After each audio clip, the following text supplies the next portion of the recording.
So today's reading is going to be Beauty and the Beast, the abridged rewritten version by Marie Leprince de Beaumont, originally published in 1756. Beauty and the Beast. There was once a very rich merchant who had 6 children, 3 sons and 3 daughters. Being a man of sense, he spared no cost for their education, but gave them all kinds of masters.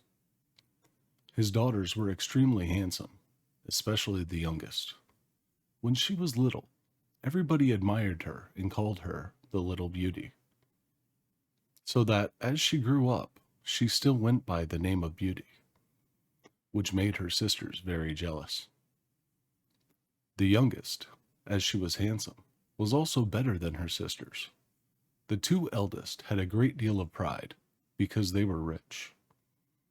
They gave themselves ridiculous airs, and would not visit other merchants' daughters, nor keep company with any but persons of quality.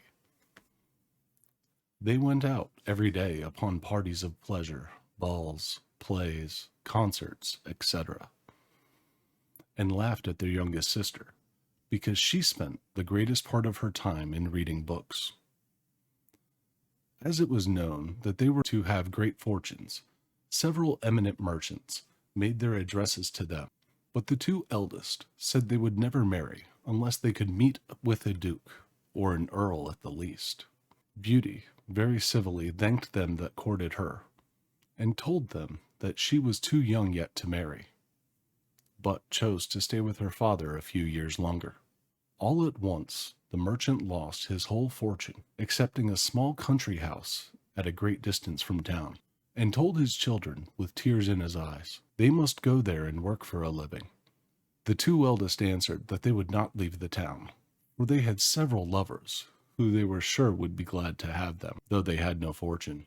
But in this they were mistaken, for their lovers slighted and forsook them in their poverty. As they were not beloved on account of their pride, everybody said, "They do not deserve to be pitied. We are glad to see their pride humbled. Let them go and give themselves quality airs in milking the cows and minding their dairy. But," added they, "we are extremely concerned for Beauty.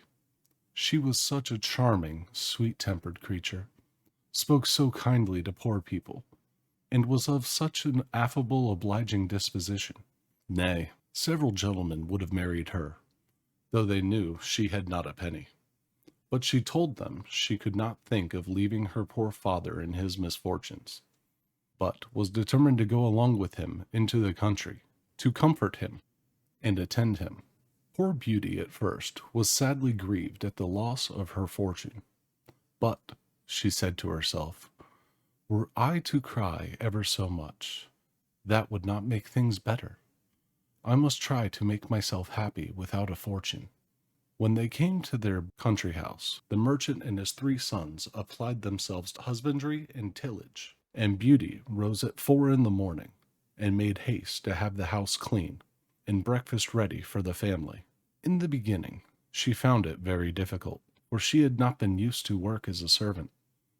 But in less than 2 months, she grew stronger and healthier than ever. After she had done her work, she read, played the harpsichord, or else sung while she spun.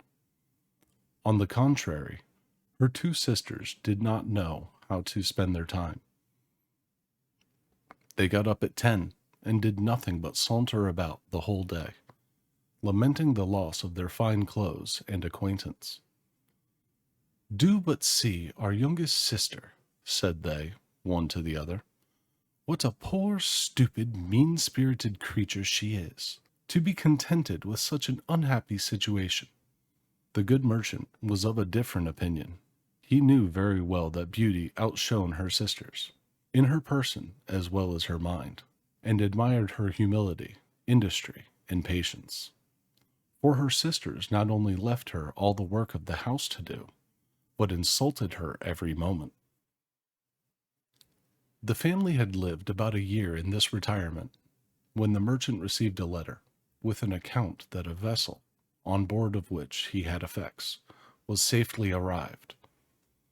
This news had like to have turned the heads of the 2 eldest daughters, who immediately flattered themselves with the hopes of returning to town, for they were quite weary of a country life, and when they saw their father ready to set out, they begged of him to buy them new gowns, caps, rings, and all manner of trifles.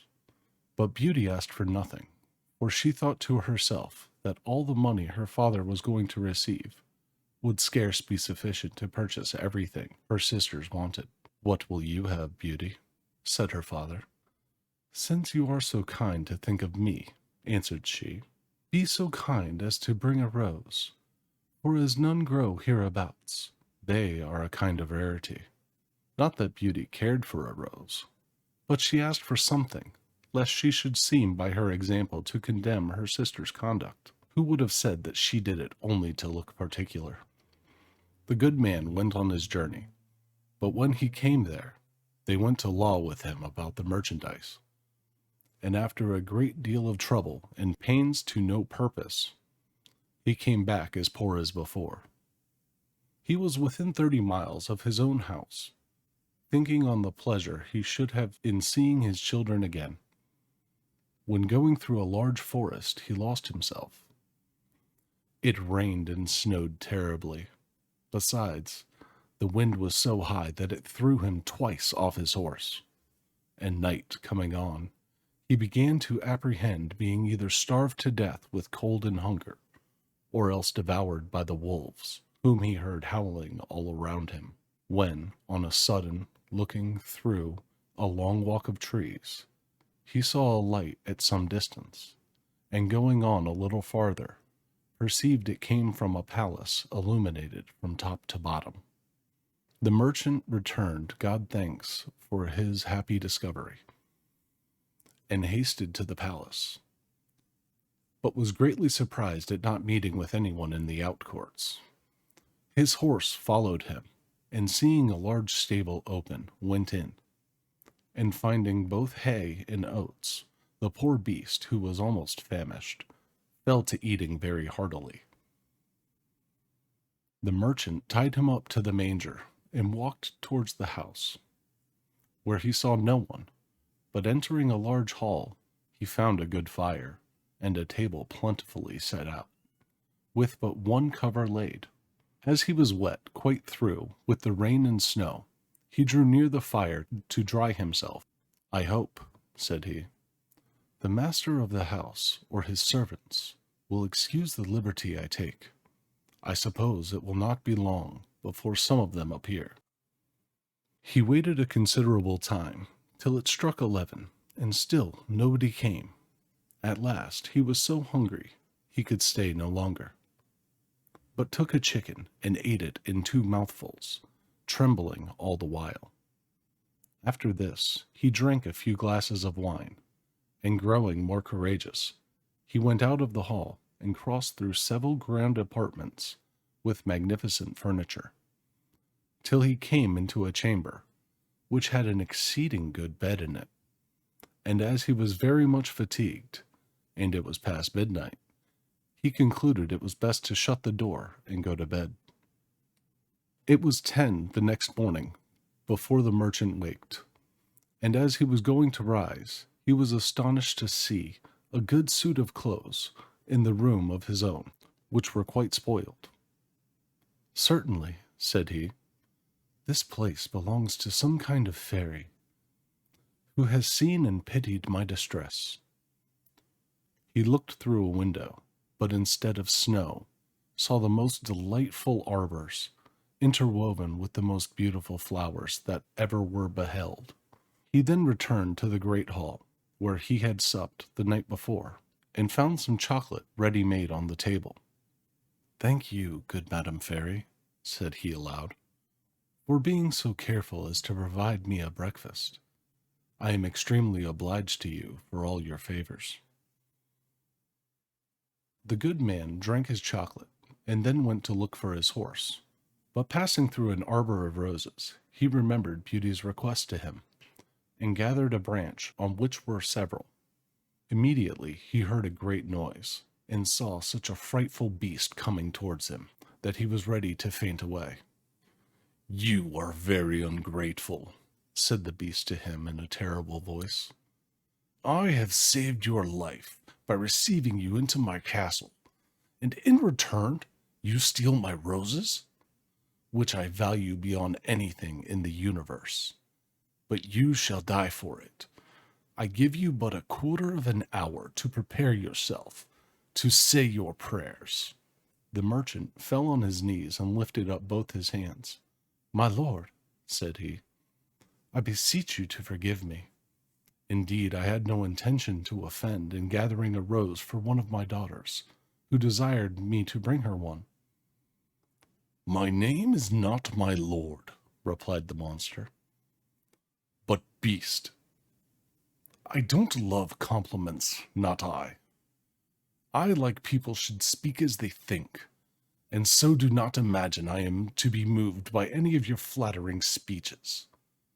But you say you have got daughters. I will forgive you, on condition that one of them come willingly, and suffer for you. Let me have no words, but go about your business, and swear that if your daughter refuse to die in your stead, you will return within 3 months." The merchant had no mind to sacrifice his daughters to the ugly monster, but he thought in obtaining this respite, he should have the satisfaction of seeing them once more. So he promised upon oath he would return, and the beast told him he might set out when he pleased. "But," added he, "you shall not depart empty-handed. Go back to the room where you lay, and you will see a great empty chest. Fill it with whatever you like best, and I will send it to your home." And at the same time the beast withdrew. "Well," said the man to himself, "if I must die, I shall have the comfort, at least, of leaving something to my poor children."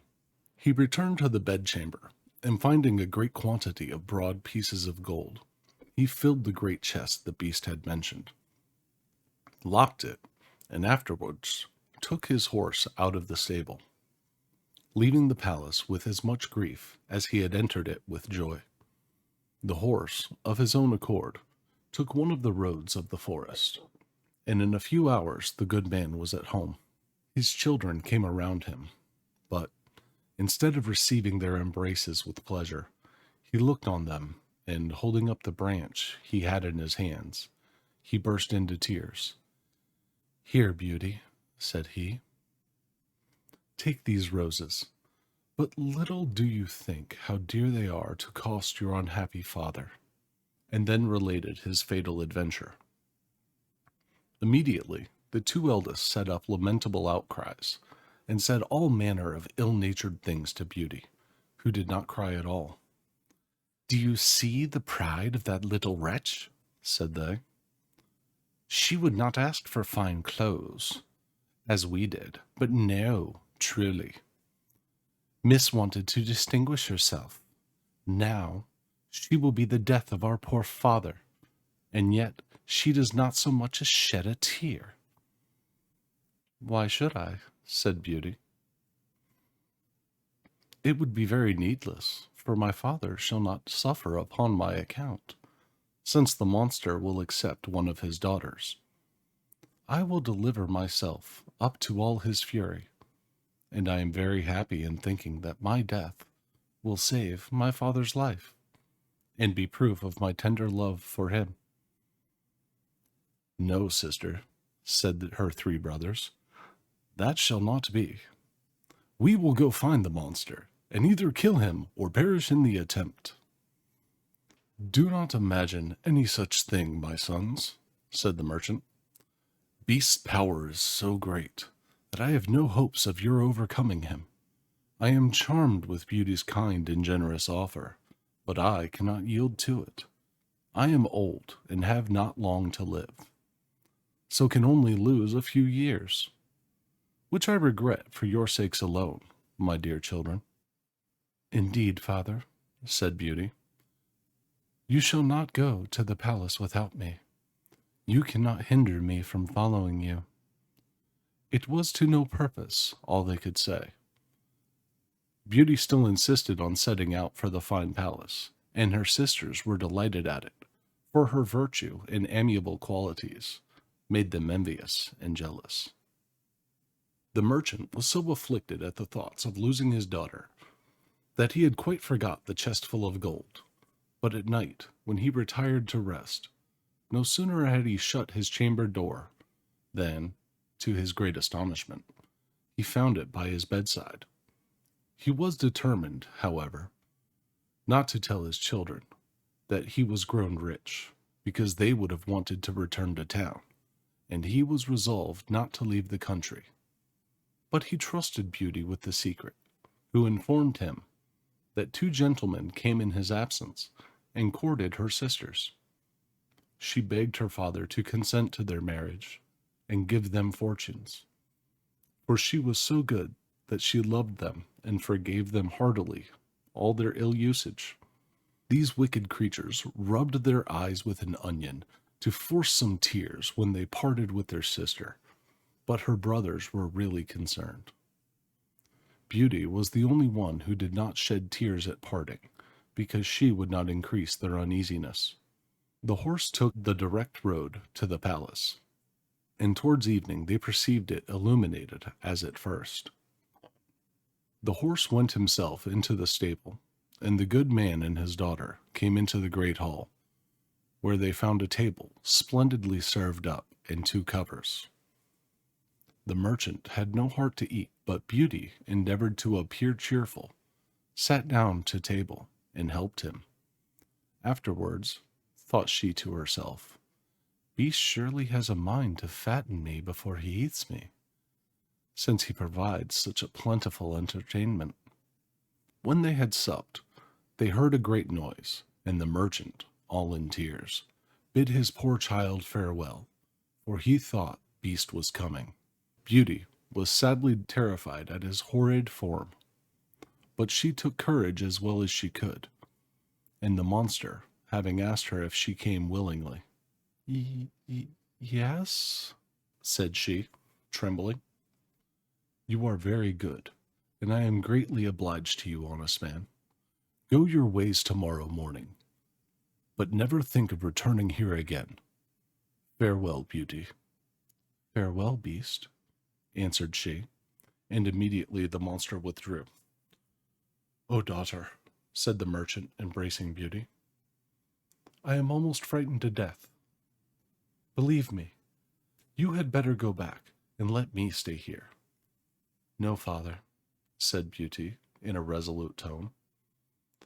"You shall set out tomorrow morning, and leave me to the care and protection of Providence."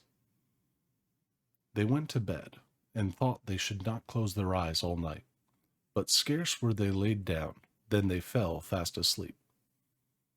And Beauty dreamed. A fine lady came, and said to her, "I am content, Beauty, with your good will. This good action of yours, in giving up your own life to save your father's, shall not go unrewarded." Beauty waked, and told her father her dream, and though it helped to comfort him a little, yet he could not help crying bitterly when he took his leave of his dear child. As soon as he was gone, Beauty sat down in the great hall, and fell a-crying likewise. But as she was mistress of a great deal of resolution, she recommended herself to God, and resolved not to be uneasy the little time she had to live, for she firmly believed Beast would eat her up at night. However, she thought she might as well walk about till then, and view this fine castle, which she could not help admiring.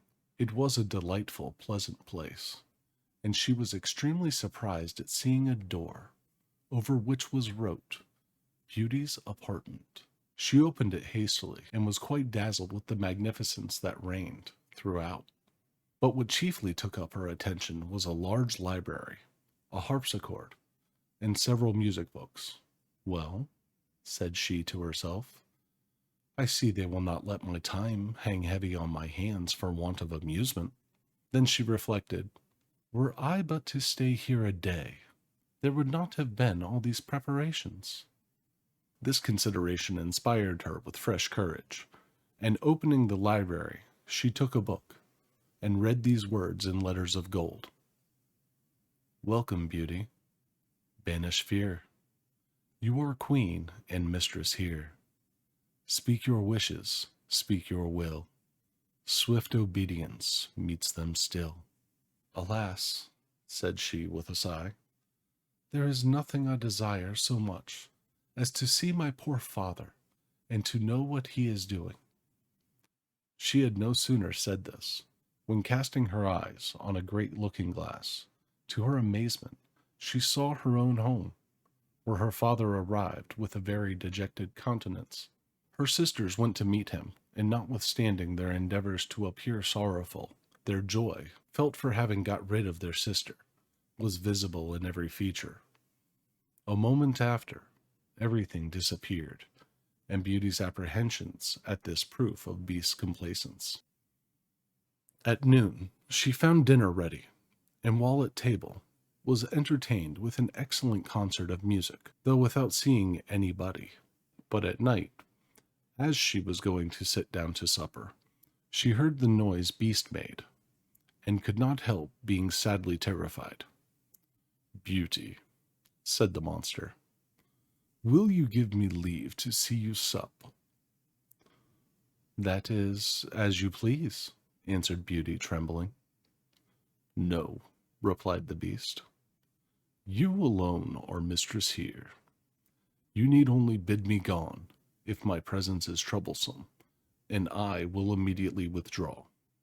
But tell me, do you not think me very ugly? That is true, said Beauty, for I cannot tell a lie, but I believe you are very good-natured. So I am, said the monster. But then, besides my ugliness, I have no sense. I know very well that I am a poor, silly, stupid creature. 'Tis no sign of folly to think so, replied Beauty, for never did a fool know this, or had so humble a conceit of his own understanding. Eat then, Beauty, said the monster, and endeavor to amuse yourself in your palace, for everything here is yours, and I should be very uneasy if you were not happy. You are very obliging, answered Beauty. I own I am pleased with your kindness, and when I consider that, your deformity scarce appears. Yes, yes, said the beast. My heart is good, but still I am a monster. Among mankind, says Beauty, there are many that deserve that name more than you, and I prefer you, just as you are, to those who, under a human form, hide a treacherous, corrupt, and ungrateful heart. If I had sense enough, replied the beast, I would make a fine compliment to thank you, but I am so dull that I can only say, I am greatly obliged to you. Beauty ate a hearty supper, and had almost conquered her dread of the monster, but she had like to have fainted away when he said to her, Beauty, will you be my wife? She was some time before she durst answer, for she was afraid of making him angry. If she refused, at last, however, she said, trembling, No, beast. Immediately, the poor monster began to sigh, and hissed so frightfully that the whole palace echoed. But Beauty soon recovered her fright, for Beast having said in a mournful voice, Then farewell, Beauty, left the room, and only turned back, now and then, to look at her as he went out. When Beauty was alone, she felt a great deal of compassion for poor Beast. Alas, said she, 'tis a thousand pities anything so good-natured should be so ugly.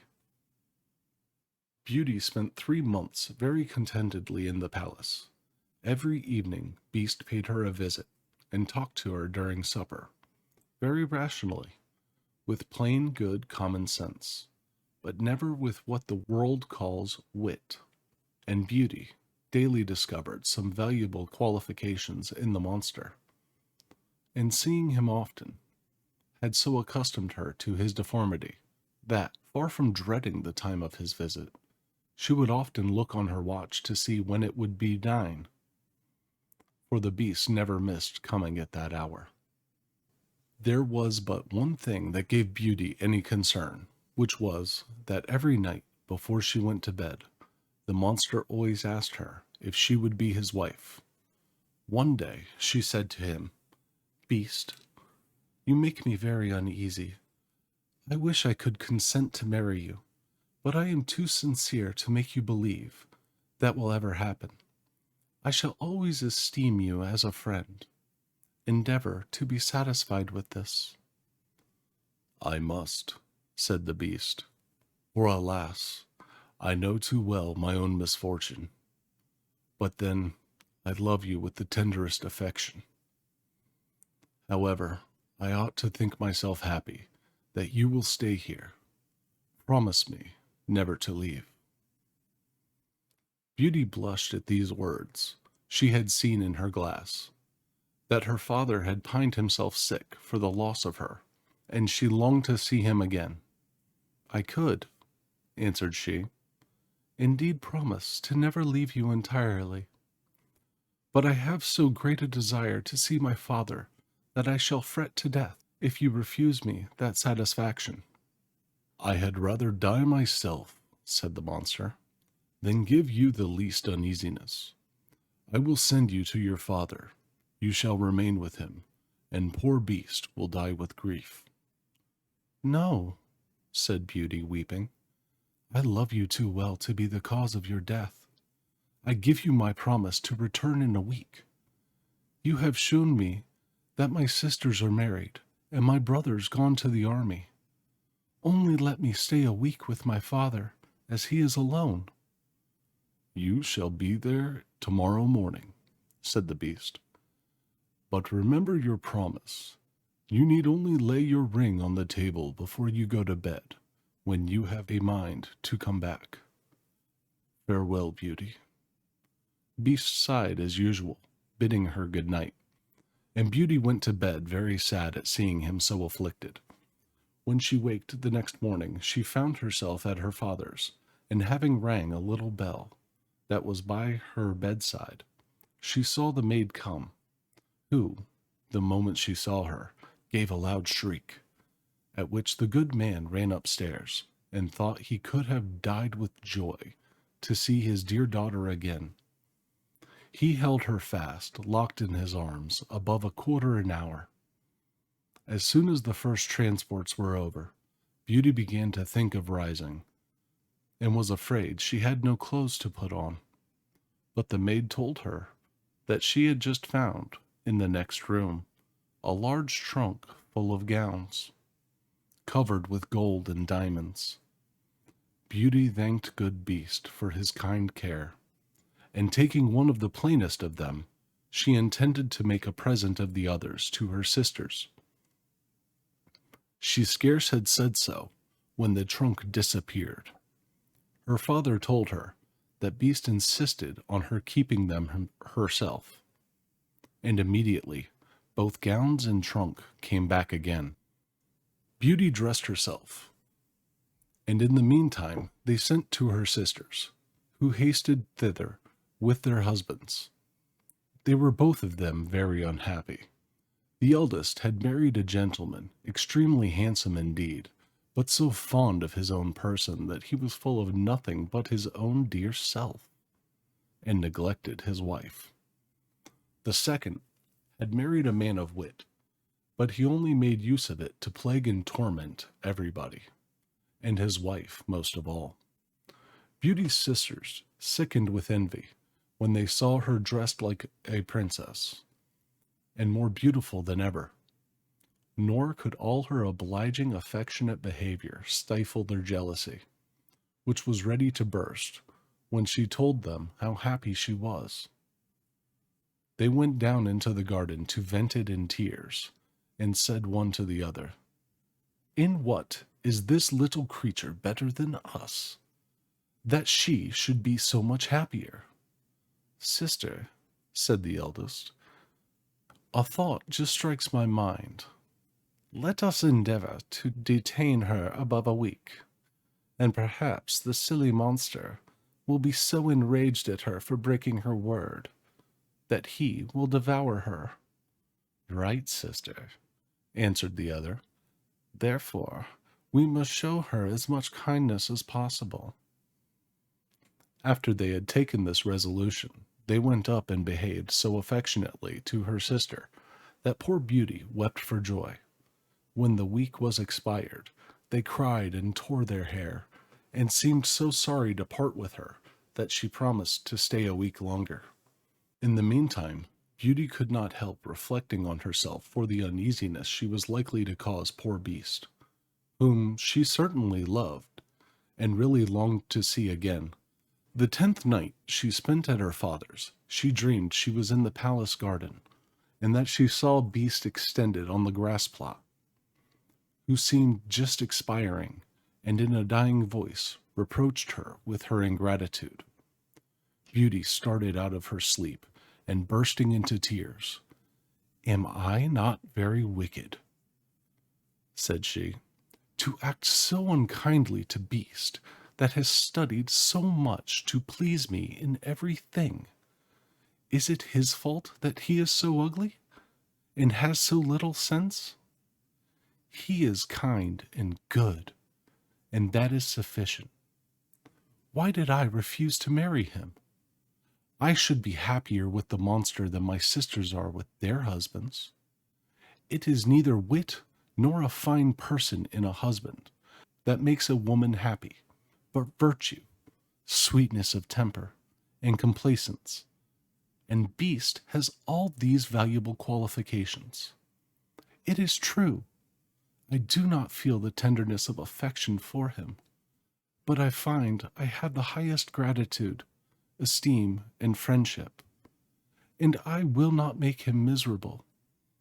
Were I to be so ungrateful, I should never forgive myself."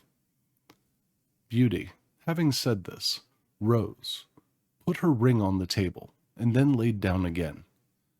Scarce was she in bed before she fell asleep, and when she waked the next morning, she was overjoyed to find herself in the Beast's palace. She put on one of her richest suits to please him, and waited for evening with the utmost impatience. At last, the wished-for hour came. The clock struck 9, yet no Beast appeared.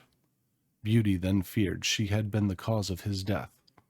She ran crying and wringing her hands all about the palace, like one in despair. After having sought for him everywhere, she recollected her dream, and flew to the canal in the garden, where she dreamed she saw him.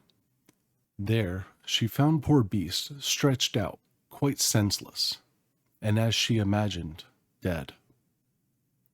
She threw herself upon him without any dread, and finding his heart beat still, she fetched some water from the canal and poured it on his head.